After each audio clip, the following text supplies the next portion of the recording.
the afternoon of October 19th, and Carter and I are at a hidey hole food plot we call High Top. A couple of years ago, Grant and I hunted here. Grant tagged a buck we call Tall 8 early November during that pre-rut. The bucks are just kind of cruising through, stopping by this little hidey hole, grabbing a bite to eat, and then moving on. It's our strategy this afternoon as well. We've got a southeast wind, and there's cut cedars all around us, so there's quality cover. Bucks like to cruise through here working this cover. Now we've got our Connex camera on the back side of this hidey hole, and there's been a pile of deer hitting a scrape. Scrape activities increasing as we kind of enter that pre-rut, and I think there's about 5 different bucks that have cut through here. Most of the activity has been in the afternoon and the evenings, so we've stayed out of here during the mornings, getting in here when the conditions are right in the afternoon. I'm real excited to see what happens this afternoon here at High Top. I was thrilled to be hunting at the hidey hole we call High Top. And based on that Reconnex, I could tell that a lot of deer were coming in from the northeast, east, and kind of that southeast. So with that southeast wind, Carter and I were able to approach from the west, slide up the tree, and not alert deer on that eastern side of the High Top food plot. One of the nice bucks that had worked that scrape at High Top was a buck we call Lopper. During the summer and the past few weeks, we've gotten a lot of Reconnex images and videos of Lopper, and it seems that within his home range, he's been very active around one ridge. And I was excited to see that on October 14th, Lopper was at a food plot we call Prickly Pear. On October 15th, he hit the scrape at High Top.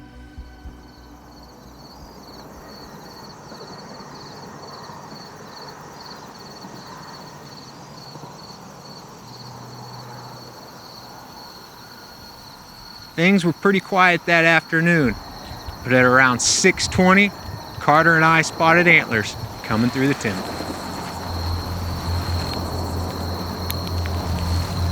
That's Lopper.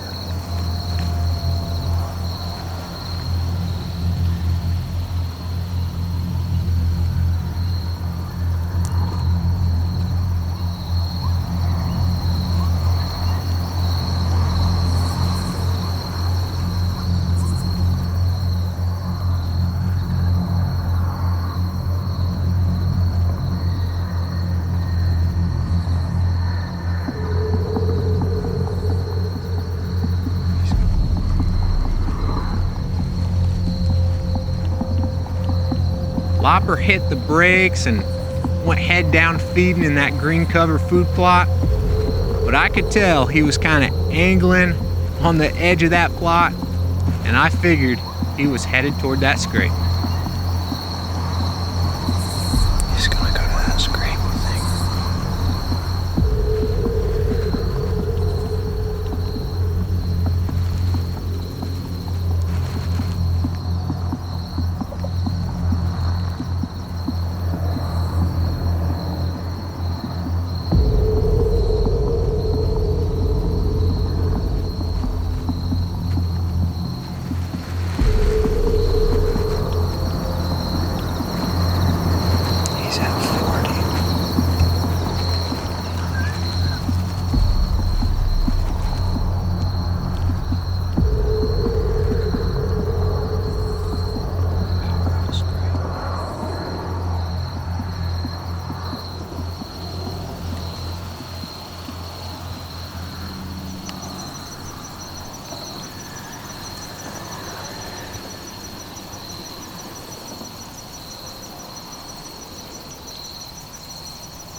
When Lopper finished working the scrape and he turned, kind of started feeding back the way he came, I was a little worried. He was still at about 40 yards. Now Grant and I, we've decided we're not taking shots at a whitetail over 30 yards. We've just seen so many deer react to the sound of the shot, and we want to make a clean, ethical shot, so 30 yards is our max. so I just waited to see what would happen.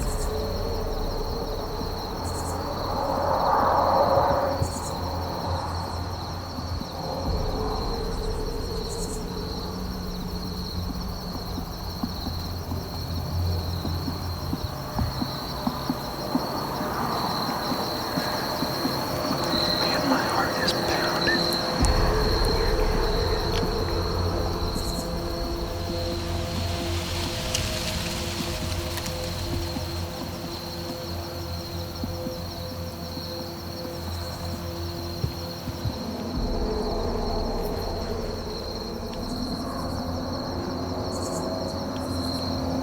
It's at 39.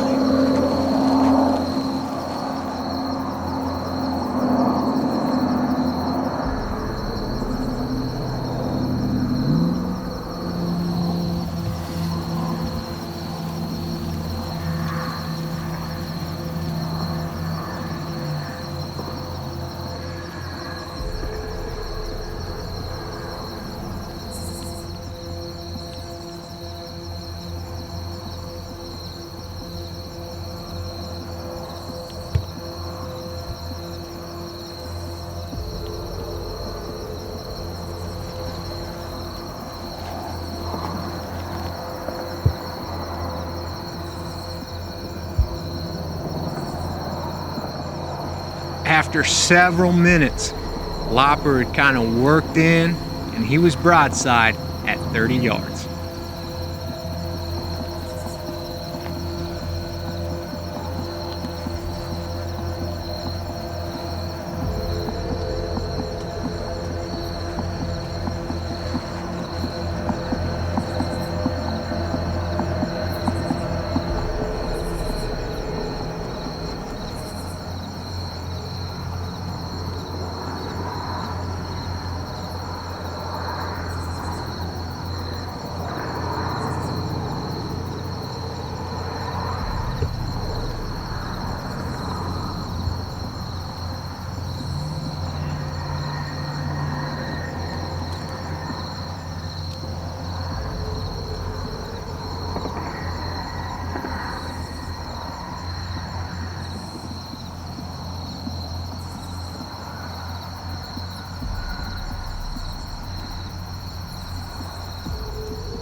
Lopper was taking his time and browsing on quality forage. He'd been in the plot for close to 10 minutes.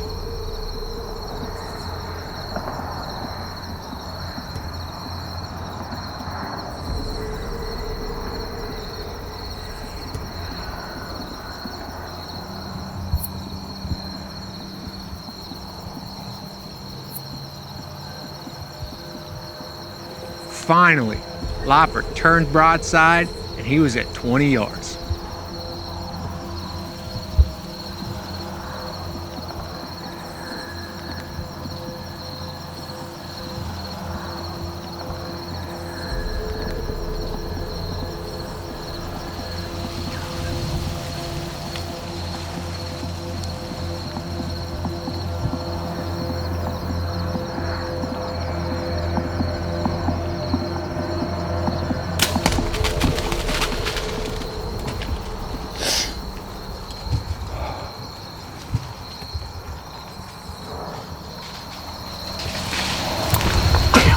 Damn.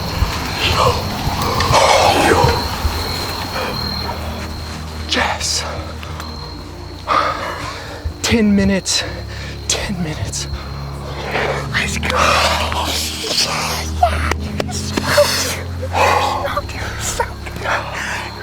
Oh my word. Oh, my hands are shaking. Dude, I can see the arrow here is painted red. I saw him when he was running off. Did you see that hole from that mega meat? Dude, you smoked him. Just right in the boiler room.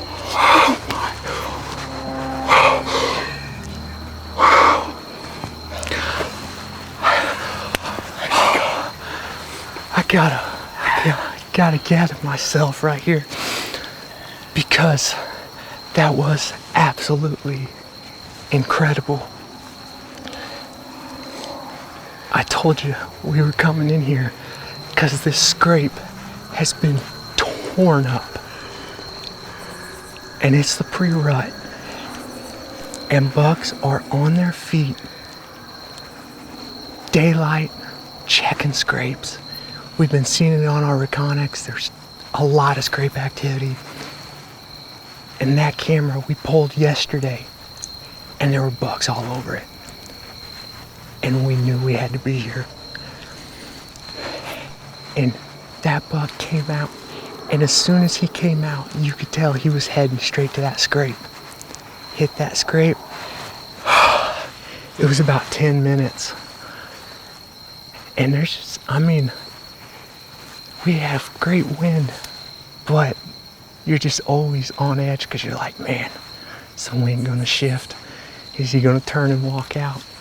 And 10 minutes is a long time to have a buck at 40 yards. I'm just glad he worked right to us to 20 yards. Oh, man. Well, I don't think we have to wait long.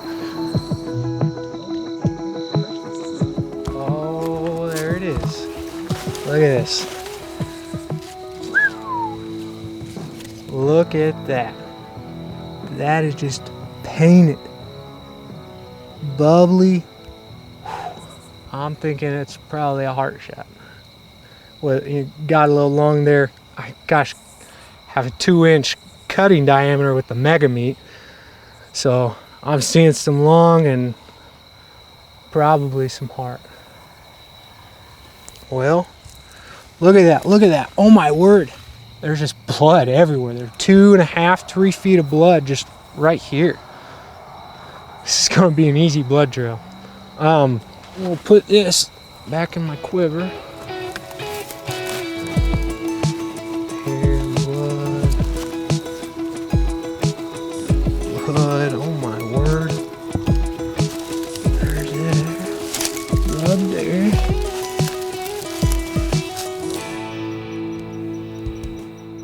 There he is, dude. Right there. Woo-hoo-hoo-hoo-hoo! Oh my word. That is an Ozark mountain buck right there. Dude, look at this thing. Look at this joker. That is such a cool deer. I can't tell you how happy I am. I am so thrilled. It's October 19th.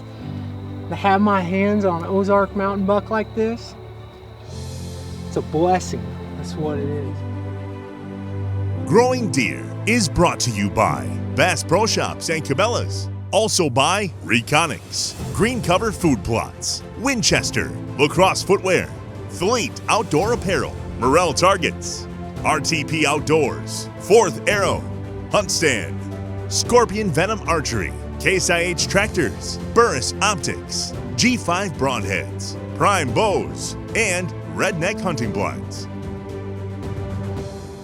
Well, this afternoon was a pre-rut hunt down to the letter. I mean, little hidey hole food plot in the middle of timber, had habitat work. We'd felled all the cedars all around it. So there's tons of cover here and a food source, an attractive food source in the middle of all this thick cover. And we're able to slide in. There's a scrape about 40 yards from the tree stand. Bucks this time of year are on their feet looking for those first receptive does. We're entering that pre-rut. And this buck, he came out of that cover and he was munching on some of that fall release that we had broadcast in just a few weeks ago. Grabbed a few bites, went over, he hit that scrape and then fed to 20 yards in front of me. Put the pin on him, and he didn't make it 40 yards out of the food plot. I'm thrilled. Carter and I are gonna get this buck up to the truck. I'm gonna take him back to the shop, start cutting up venison. Once we got Lopper on the redneck hoist, it was time to remove the hide and the organs and prepare to remove the venison. Now, we've shared this process in the past, and you can check out those steps on the videos listed on the screen. One thing we really like to do at the skinning shed is to evaluate our shot. Get inside, see what that broadhead passed through, look at the angle of our shot, and put that together with our blood trail, with that sign. That way, we can make better decisions on deer we harvest in the future. When we come to a blood trail, we can read that sign. All those lessons work together to make us better hunters. We got the hide off, removed the organs, and looking inside to see what the old mega meat hit.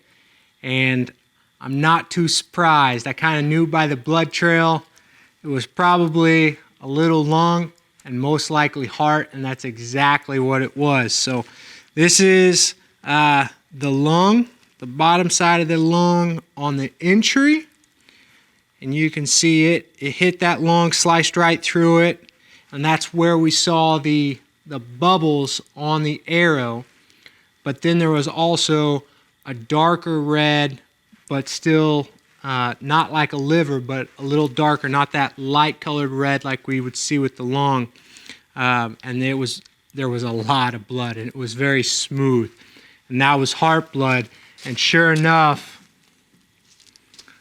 I look here, and there the old mega meat went straight through the heart. Straight through the heart. And that's typical of what you see. That deer ran about 60, 70 yards and crashed. So that's a heart shot. Had one lung in there. Of course, you have that 2-inch cutting diameter on the mega meat, and it actually sliced through a couple ribs going in on both sides, and then coming out, it cut kind of the edges and went kind of in between two ribs and had enough energy just to zip right through that deer.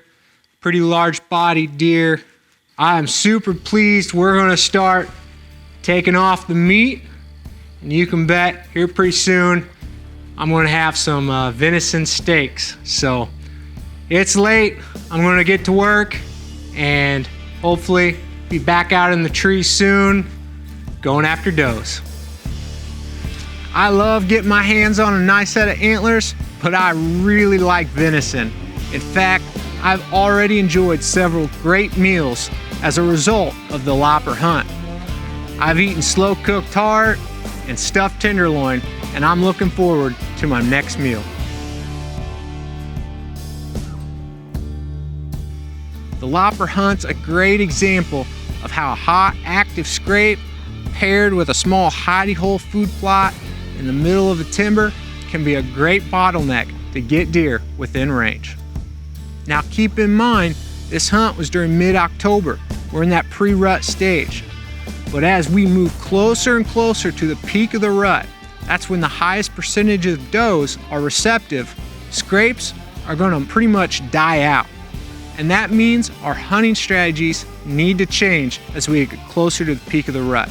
We'll be sharing rut hunting strategies almost daily on our social media pages, so tune in so you can know day by day what we're seeing here at the Proving Grounds, so you can plan your next hunt accordingly.